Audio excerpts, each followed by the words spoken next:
behind the scenes, it was a small group of people that were doing everything. Welcome back to the GTM podcast. It's your host, Scott Barker. I want to know how this insane growth actually happened.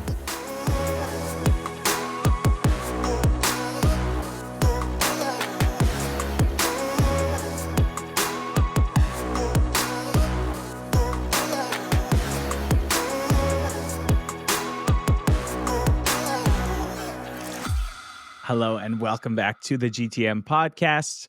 Scott Barker here. And as always, thanks for lending us your eardrums for the next 45 minutes or so.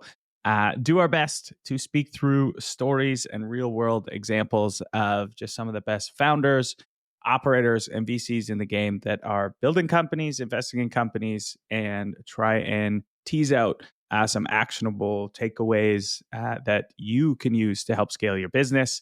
Now, sometimes I get to just chop it up with one of our founders, and it's one of my favorite types of episodes that we do. And I have been looking forward to this one for a while.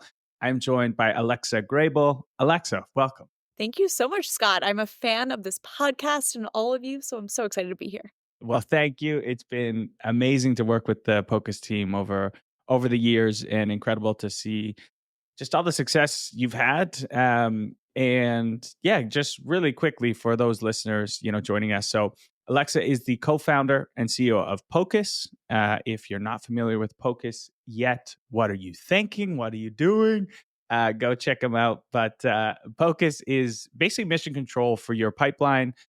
Pocus brings together product usage and other intent signals, things like customer, community, marketing data to surface your top leads, which enables your reps to act fast and more efficiently. And really, Alexa's passion for democratizing data for go-to-market teams began when she led sales strategy and operations at Dataminr, where you built out really the internal solutions to power your sales teams with data. How has that kind of informed this whole journey? I guess that was the whole ethos behind starting Pocus. Yeah, at the time, I would not have known that, but I was at a startup in New York called Dataminr, and I was building out sales strategy and ops at the time. And what I saw was that there was data living everywhere. We had data in BI dashboards and Salesforce and Google Sheets and admin. And I was just trying to hack together, how do we bring this data together to unlock it for sales and customer success teams? So fast forward and can dive into whatever parts are interesting. Went back to school, met my co-founder, and started Pocus with the vision of how do you unlock data for sales and customer success teams based on the pain I felt and the really terrible in-house solutions I attempted to build. Now building it for other companies. I love that. So my brain goes weird places, but how did you know when you met your co-founder that like, oh, we're going to do some cool shit together? I think a lot of folks like have their head up with an idea and they're looking for maybe that right person to go on this crazy journey with. So, because it's very hard to do alone. It's hard enough to do with two or three people. Did you know when you met your co-founder? It's like, is it like love at first sight? Is that a thing? I feel like that's what, I mean, I spend probably more time with him than my fiance, but I shouldn't tell my fiance that. Funny story. So I was at Stanford Business School. He was Stanford engineering before dropping out, which is just, the classic stereotype. But we actually met it to apply to a class called Lean Launchpad, where they actually help you incubate different startup ideas. And so I had this idea around unlocking data for go-to-market teams, very vague. I was co-founder dating. He was co-founder dating. Funny enough, I have 4 roommates at the time, all at Stanford and all at the business school. Everyone was trying to win over Isaac, my co-founder. And I was like, wow, I gotta win him. It was like The Bachelor gone sass. And so I was really, the first time I met him, we were like really jamming and vibing on both kind of the types of businesses we want to build, culture, what we find interesting. And then I'd say the class was a 3-month trial run of how we work together. And I do think picking your co-founder is a make it or break it decision for your company and the most important decision you'll make. Totally. And I want to get to kind of the culture that you've created and how that's evolved. We'll get to that a little bit later, but I think something that you have a great point of view on and kind of drives everything you do at Pocus is this idea that having a data-driven strategy in anything right now is the most important thing that you can do. We've now unlocked it. We can now make sense of it. And I feel like for years, many years when I was on the operating side of the house, we were just like collecting data. Like everyone said they were data driven, but honestly, that just meant that you were harnessing a lot of it, but you weren't deploying it in a meaningful way. And now we have all these different intent signals, first party, third party, and given the right tools and the right strategy, you can be highly refined and highly targeted. Like maybe for the first time, over the last 2 years. And you did a recent blog post on this topic, which I absolutely loved, and we'll put it in the show notes. And I would love it if because you talk about this like go to market 5.0. I would love if you have a definition of go to market 5.0. I would love to hear that. And then maybe just your view on the evolution of how we got here. Yeah, it's a great question. And thanks for reading our blog. Love it, Scott. So I'd say there's definitely an evolution in all of go-to-market that everyone is pretty, you can probably, if you've been in SaaS for the last couple of years, you can probably see it for yourself, both as a buyer and a seller. When you think about maybe go-to-market 1.0, it's trying to sell Oracle or top-down software over steak dinners. And then we've evolved to later generations or eras of go-to-market where you have driven by inbound. That was everything that HubSpot created of how do we create this inbound way of driving leads to you. And then there was community driven selling of how do we create communities. And then there was PLG of how do we use our product to sell itself. In this new era of go-to-market 5.0, we called it, is how do we take all of this data, whether it's a top-down sell, a community-driven sell, a product-led sell, a marketing intent signal. How do we take all of that and combine it into one place so that reps don't have to figure out, okay, wait, what's our sales motion? Where do I find the data? What are the signals that matter?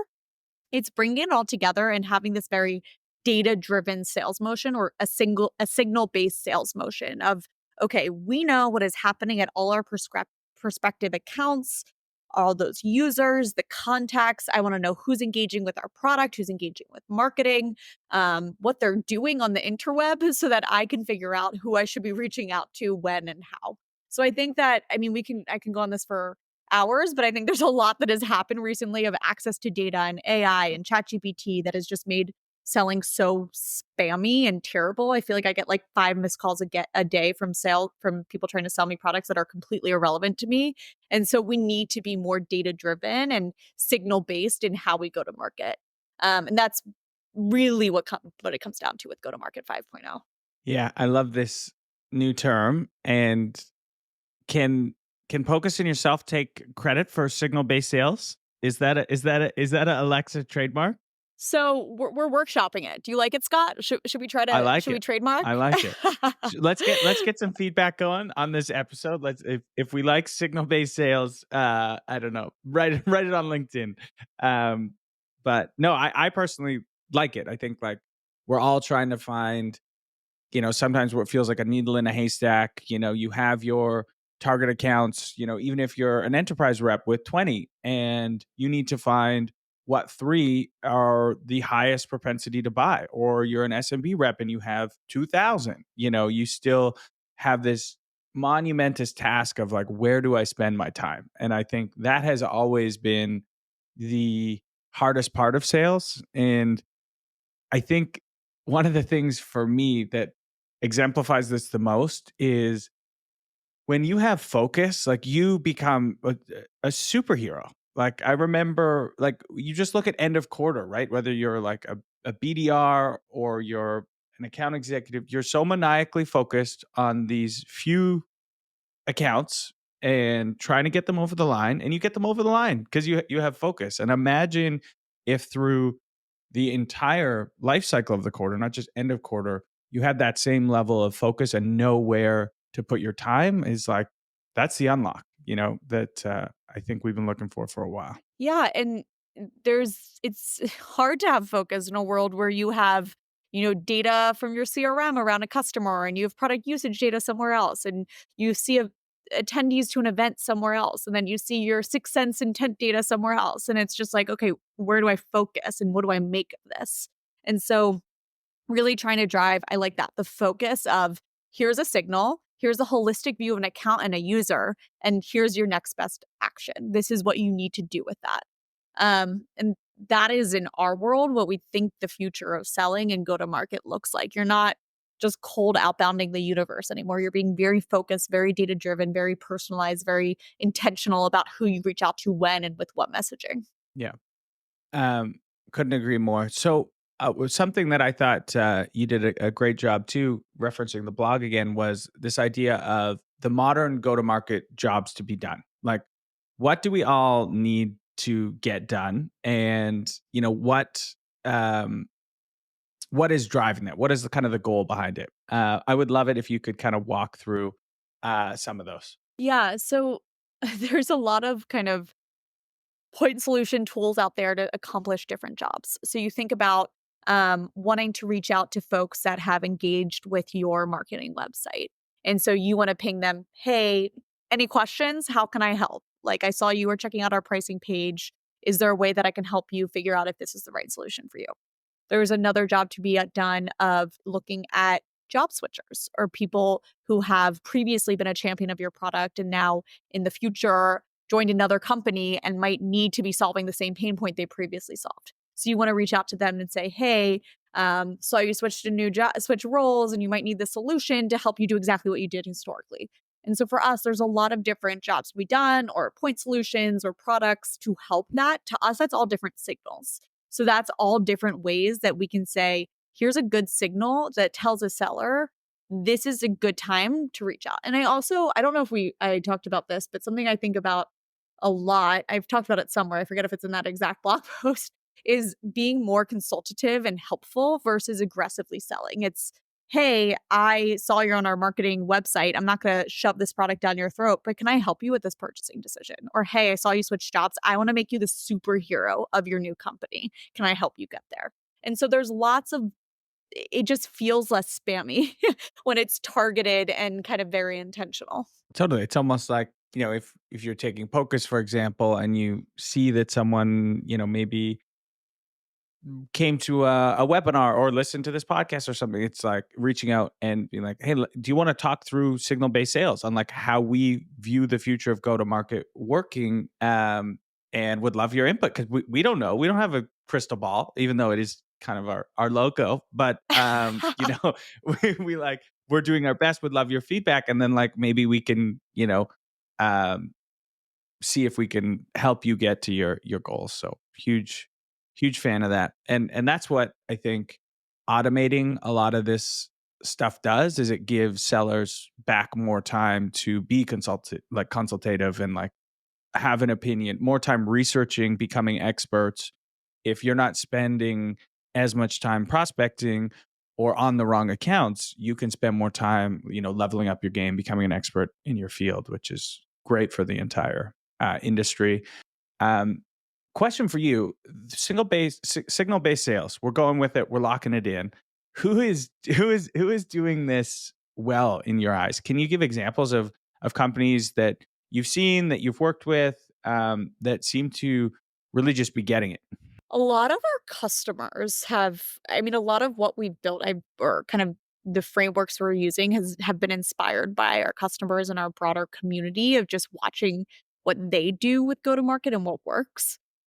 Miro comes top of mind, Monday.com comes top of mind, Canva comes top of mind, where they've done a good job of figuring out what are the signals I should care about, and then what are the playbooks that I need to run from there.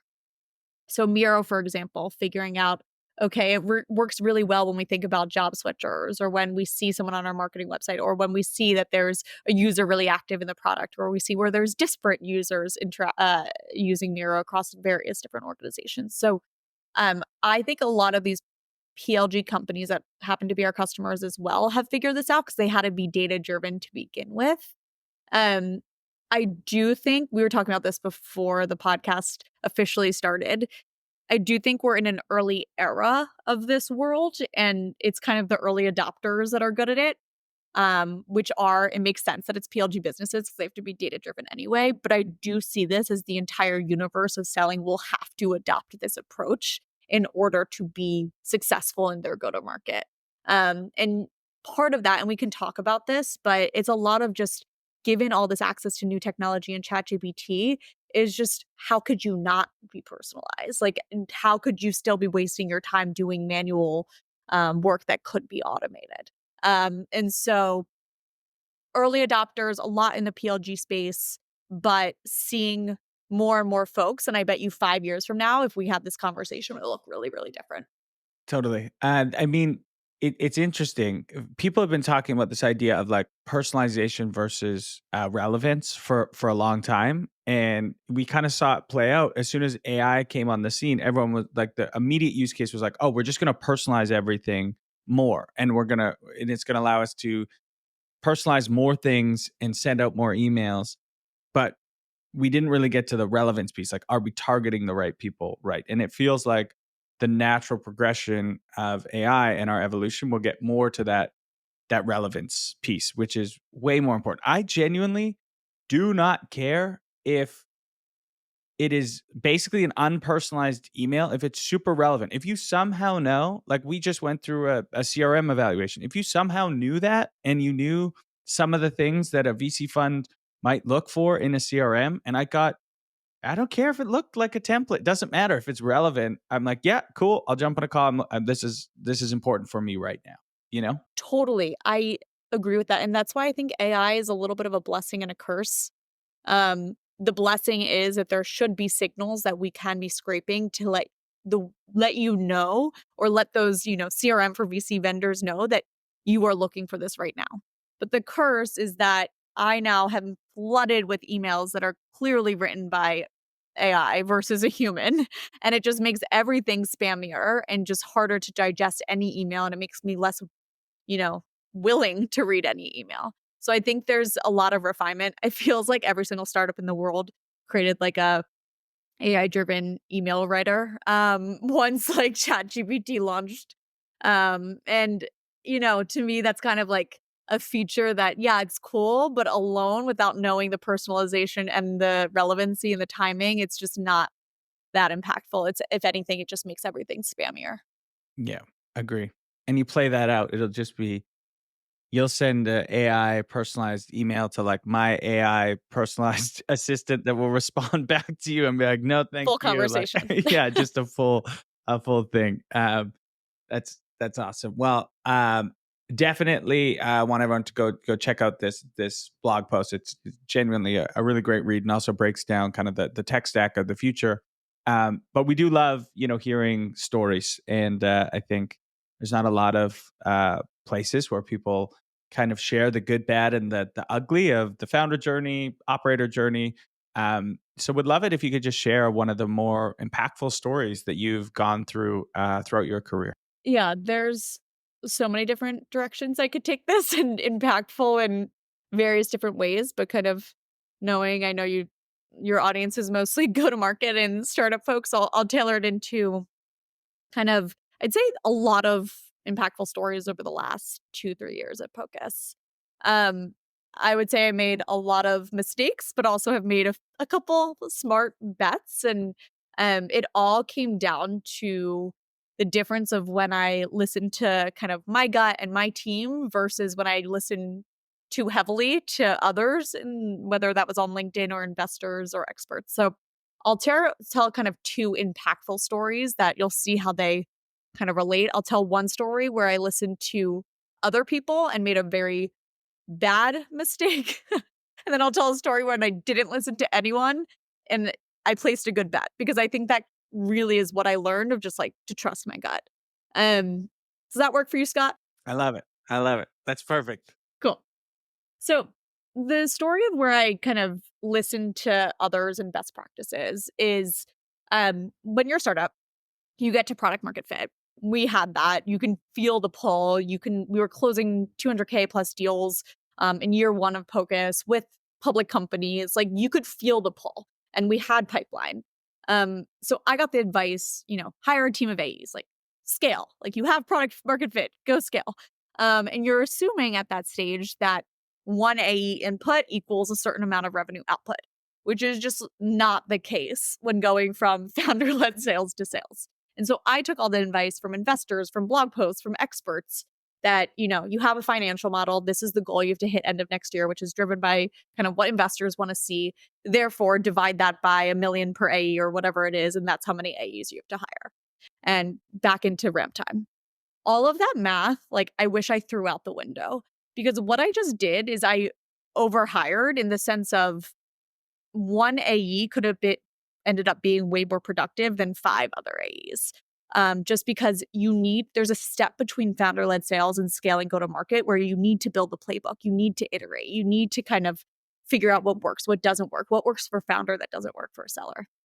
So we had one AE that like hit quota in the first 3 months that she was there alone, but like having 5 AEs didn't work. And so I think I wish in retrospect, I didn't listen to the best practices and I just focused on kind of what I am seeing and what my gut was telling me and my perspective, knowing the Pocus business, and kind of hired based on what I thought would be right versus what investors and best practices. And then if you flip it on the other side, a decision that I kind of got a lot of hate for, but ended up being the right decision, was that we were building a product for PLG companies, but we weren't PLG. And so I got so much hate on LinkedIn being like, wow, we can't even sign up for your product for free. Like, this is BS. This is terrible. Like, you're not going to survive. And I was like, you know what? PLG equals SMB businesses, and a lot of them are going out of business in a market downturn. I don't care about all this hate. I'm going to focus on my target market. And I am going to sell to mid-market, which I know doesn't want PLG product. They want enterprise level support. And so I will focus on PLG later. I'm going to focus on getting money and getting to value to my existing customers. And ultimately this saved Pocus and killed all of our competitors. So to me, like my stories from Pocus are really about like learning to listen to my gut and first principles and my perspective of the business versus influencers on LinkedIn. I love my investors, but taking them as a data point and kind of, the experts, like you have to make decisions. All of my stories, it's like you have to make decisions based on what you know about your own business. Kudos to you for staying strong. And yeah, that one decision, like saved Pocus, like potentially from a really rough, last few years through the downturn of, making sure that you focus on, mid-market plus, and getting, like outside like the PLG, realm completely. And now going with this signal-based sales, that's huge. And then the first one, I mean, it reminds me of this idea of like product market fit, and then there's like go to market fit. And you can have product market fit, but like if you don't have your selling motion nailed down, like you can't scale that yet, and you correctly called out, it's like start with one, and that one person is going to do trial and error, and that trial and error hopefully you document, and that becomes your playbook. And only then, when that playbook is working repeatably and successfully, then you can scale it out, because there might be a long list of people that will pay you, but if you don't know how to unlock that money, it doesn't matter. And any advice people get about kind of hiring first salespeople, should you have a leader? Should you have an AE? Should you hire 2 at once? Should you hire 1? I'd say take all of that advice as a data point. Do not listen to any one person, because the reality is your answer is going to be different than everyone else's answer. And you have to like strategically think about your business and where the gaps are and where the risks are before making the decision about how to get to this go-to-market fit. Because it's not just like you get product market fit and you're done. It's really a lot of steps between that. That advice is great advice. Just on take everything as a data point. There is no person, no matter their experience, no matter what, that you should just accept the advice. And I think from an investing standpoint, one of our superpowers at GTM Fund is we have this incredible network of people. And if I'm looking at like a prop tech deal, I can go to like team members at Procore who have spent 15, 20 years in a category and like cross-reference my thesis and my thinking. And same with like e-commerce SaaS at like our Shopify execs. But if I took everything that they said at face value, we would probably never do a deal because people just like, there's like an expertise bias where people are just like, no, you're like too close to it, that you can't see the opportunity or you can't see the new way that might be evolving because you're entrenched in sort of this other way of thinking.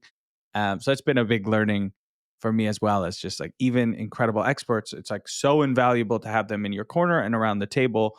But those are just, data points. And sometimes the lens you have as a founder or an investor and your intuition and going back to first principles thinking is that's like your thing. That's the one thing you have that makes you uniquely you. And there's a reason why you're in this position making this decision. So like trust that. Yeah. And I think remembering that everyone's bias is going to be to give you advice based on what worked for them. And so people can say things with conviction and you can read great blog posts and you can talk to great investors, and you can talk to amazing founders that have done this before. Like their advice is going to be based on what worked for them and what didn't work for them.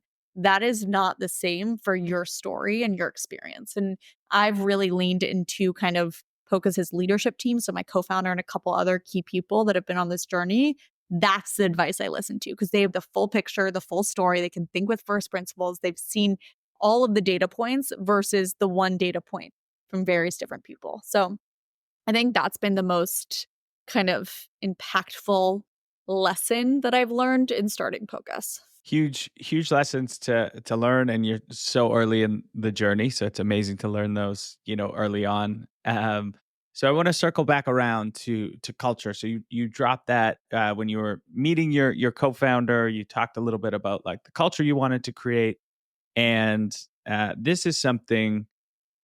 So I'm hijacking our listener question. I'm sorry, everyone. I'm just, this is on my mind, and I think it's on a lot of leaders' minds that I'm talking to. Is culture is an interesting topic right now. I think culture had different connotations. Maybe like 3 years ago, it was like happy, loving, everyone's family vibe. But in this environment, teams are forced to increase outputs, efficiency, limited budgets, get more creative. How do you as a leader straddle the line between demanding excellence, which it's your job to do that now more than ever, while still fostering Pocus to be a place that's enjoyable to work at and people want to be there? I love this question, and I think about culture all of the time, and can talk about kind of like how, after I answer this question, how we created our culture and values at Pocus. It was all very intentional. But the specific question of how do you straddle a line between excellence and kind of an enjoyable experience, I actually don't think it's a either or. I think it's an and, not an or. Our culture is that you are someone that is going to not just meet the bar, but exceed the bar. And you are someone who is going to work your ass off to make Pocus successful. And we say things like, you are an owner, you are a problem solver, not a problem identifier. You will act with urgency. We have other values I can talk about of being a humble overachiever and being a delusional optimist. Like these are the things that you have to be successful at Pocus. And so if you don't find those things enjoyable, and if you want to work at a 9 to 5, like you should not join Pocus. Like you should probably not join any startup. Which is fine. Like that's great. Like there's different stages of life. There's different things that interest different people. To me, the people that demand excellence find that enjoyable. And they are like there for that experience, whether it's for learning, it's for impact, it's for experience. It's an impact could be on your team. It could be on the product. It could be on the customer. So to me, you don't have to choose between the two. I'm pissed I didn't read your values before now. I love them. Delusional optimist. I love that. That is a great term. Humble overachiever. You are an owner. That one is super, super powerful to empower everyone in the company to feel like an owner. However small, your role might be, how big your role might be. Like you own that section of the business, and identifying problems is not enough. You are there to solve those problems, and you have the whole backing of the company. And like with that mindset, you also have to be okay as a leader of them failing, right? Because if they're an owner, they're going to do the best thing they think is the right path forward. And sometimes that's going to be wrong, but that's okay because they're going to still learn. And next time they're presented with a problem, they're going to be empowered to make the right one. Exactly. If you're an owner and you have exceptional integrity and you're going into things with how can I make Pocus better and how can I solve this, you will have 100% of my trust. And you are going to make a million mistakes. If you don't act like an owner and you're just thinking about like, how can I get a good grade on this assignment and then move on, like that will not get my trust and then I will not be happy with mistakes. But something that we say a lot, one of our other values, we have two others I didn't touch on, but one of the other big ones is shipperate, which is ship and iterate. And so for us, everything is shipperating. So I would rather you launch something and it be a total failure and we learn and we shipperate. I don't care if that's a feature. I don't care if that's a marketing campaign. I don't care what it is. I would rather you get something to the universe and iterate or shipperate, we say, on it later, rather than have something be perfect. So if you are an owner and you are shipperating, I do not care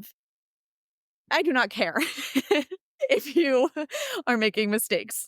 I just want the learning at a fast pace. I love it. It's the old adage, good is better than perfect. And in our world, that's like so true, because good also allows you new data points to learn from. So like the more good you put out there, the closer you can get to perfect, like exponentially faster, because you're actually learning along the way to perfect instead of guessing what perfect is and it might not be perfect anyway.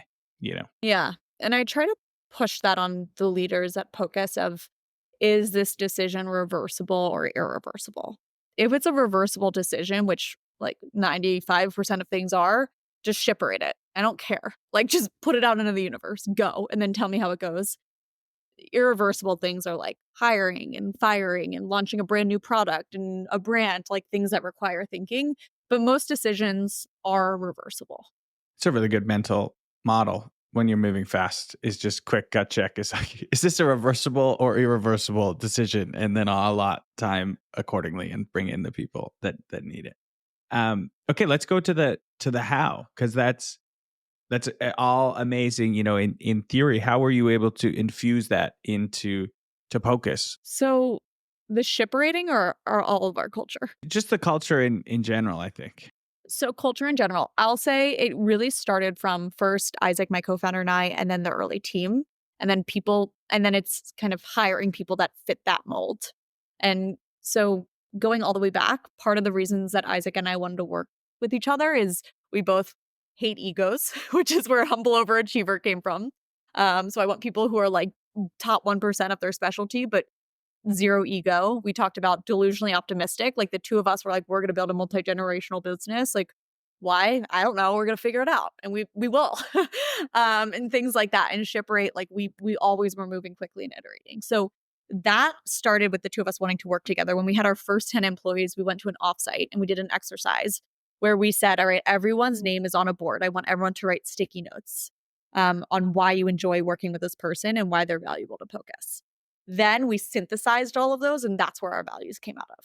So it was really like first Isaac and I's reason for wanting to work with each other, and then we actually were able to articulate it in words when we worked with our first 10 people. And so how we continue to instill that into the team, I think the leaders at Pocus and Chief of Staff Jared are so intentional about hiring people and screening for it that have all these values, kind of promoting or celebrating people that are crushing those values, and then, parting ways with people who don't have those values. And I think it's just the hard truth of having to do that in order to instill it. I want to highlight that exercise that you did again, just for listeners, because I think it's an incredible one to steal, whether you're a founder trying to build out your culture or a revenue leader trying to like build an identity on your team. Instead of having these like aspirational outside in mantras or sentences, I think what you did, which was why do you love working with this person on the team, writing those down. And then it's like an inside out version of this is our identity. Let's go create more of this and basically scale this. Yep. And now it's funny, we call them like Pocusy people. Like you I'll sometimes like someone will have an interview and they'll Slack me in all caps, like, oh my God, this person was so Pocusy. And I'm like, all right, I know what that means. They're a delusional optimist, they're a humble overachiever, they're able to ship rate, they can act like an owner. I'm like, got it. Like it's like very everyone knows what Pocusy means. And it started with internal. The world needs more Pocusy people. Well, if you ever don't hire someone who's a Pocusy person, send them my way and we'll find a place for them in one of our portfolio Yeah, Scott, I'm going to companies. tell your VP of talent that. I'm going to say, send all the Pocusy people my way. Yeah, yeah. I love it. I love it. Okay, amazing. Well, Alexa, thank you for this conversation. It's been awesome. As we kind of wrap up, I have 2 more questions, and I always ask the same ones. They're intentionally vague, so you can take them anywhere you want to. Reiterate things we kind of talked about or completely net new.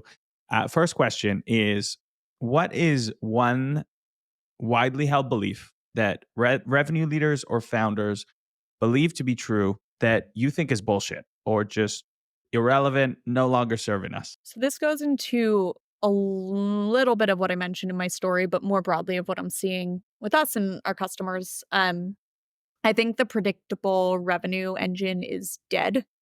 I think hiring a bunch of SDRs and AEs to say this input equals this output and just like hire a ton of people and find that repeatability is just not happening anymore. And that's because of things like ChatGPT has made emailing so spammy, and that it's much more about having higher quality SDRs that are fewer but can be more personalized, data driven, creative versus having like a million emails going out a day. And we started using the word flex DR rather than SDR because we think this is a new age of sellers needs to be more flexible and can figure out exactly, how to get into account versus just spamming. So predictable revenue dead. And shout out Aaron Ross. It was a good run. I mean, it lasted like a decade or more, which is insane for like a book that like had such an impact. But yeah, it's time to be rewritten. We need the new one. And we're coining some terms on this podcast. I like the flex DR. like it. I agree. I feel like you're not just a sales or business development rep. Like I think the rep of the future will need to understand marketing, community, some content creation. Like it's going to be Data. a pretty dynamic data. Yeah. And data in a big way, tooling, platforms, how to interface with technology. Yeah. That's a big role. I think it might maybe bifurcate at one point. You might have different sorts of flex DRs in the future. It might be a tough task. We should do a joint blog post on this, Scott. I'm like already imagining what the future of flex DR is. Right? It could be cool. Yeah, like one will be exceptionally data driven. It's just a different archetype. I think is like you'll have the extremely data driven flex DR that has really understands technology, how they all work together, and then you'll have more of like the community driven, more marketing, somewhat public facing, more public facing. Go to events. Yeah, let's do it. All right, action item from you don't usually get action items from a podcast, but I'm giving you homework. I love it. Okay, and then the final question. It's hard out there. Everyone is looking for things that are actually working for companies right now. What is one go-to-market strategy tactic that's been working for Pocus right now? We've been lucky to have our community, and I think part of the reason that our community has been successful and why it works is that we try to lead with adding value and educating. So I think what has worked for us, and I've seen work for actually a lot of our customers, is having communities or a forum of where you can add value on a certain topic or educate the world versus trying to shove a product down someone's throat. So we have a community where we're trying to educate on the future of go-to-market and let people kind of help each other figure out what that looks like versus being like, buy Pocus, buy Pocus, buy Pocus. And I think I've seen this with a lot of our customers like Canva and Linear, and there's just really active communities that think about the future of whatever industry they're in. Huge. I think throughout my like whole career, and I think if I was a VP of marketing right now, I would spend almost all my money trying to create spaces where you can build relationships aligned around the problem you solve without having a commercial discussion. Like that is like what people want right now. And you can't help if someone teaches you something and you trust someone, you can't help but that lead to a commercial discussion by the like down the road. It just happens, you know. And it's a little bit longer. It's not a perfect MQL to SQL like funnel, but it works. It really, really works. And as you know, we're big community fans, and it's amazing what you've been able to do at Pocus, the community you've created, and we're lucky to have you beating the drum of this new kind of go-to-market 5.0. It's much needed. I don't want any more spam calls or emails. I don't think any of us do. But that doesn't mean sales development's dead. We can still do outbound. It's just like doing it in the right way, and it's better for the seller, the buyer, everyone involved. But Alexa, thank you so much. Is there any key hires that you have right now you want to plug, or any events coming up? Yeah. And before I do that, even like I love the go-to-market fund community. So shout out back to you. Like, and speaking of building amazing communities, you all have been absolutely incredible to work with. Hires, we are hiring across everything in go-to-market. So sales, customer success, customer engineering, support, marketing. I always love talking to amazing people. So feel free to reach out to me on LinkedIn if you're interested in joining this delusionally optimistic culture. I love it. If you identify as Pocusy, you know where to Yes. go now. I like it. Perfect. Well, Alexa, thank you again. And for all our listeners, thanks for spending the time with us today. As always, listening's one thing. Executing is very different. Hopefully you take some of this, apply it to your business, and we will see you next week.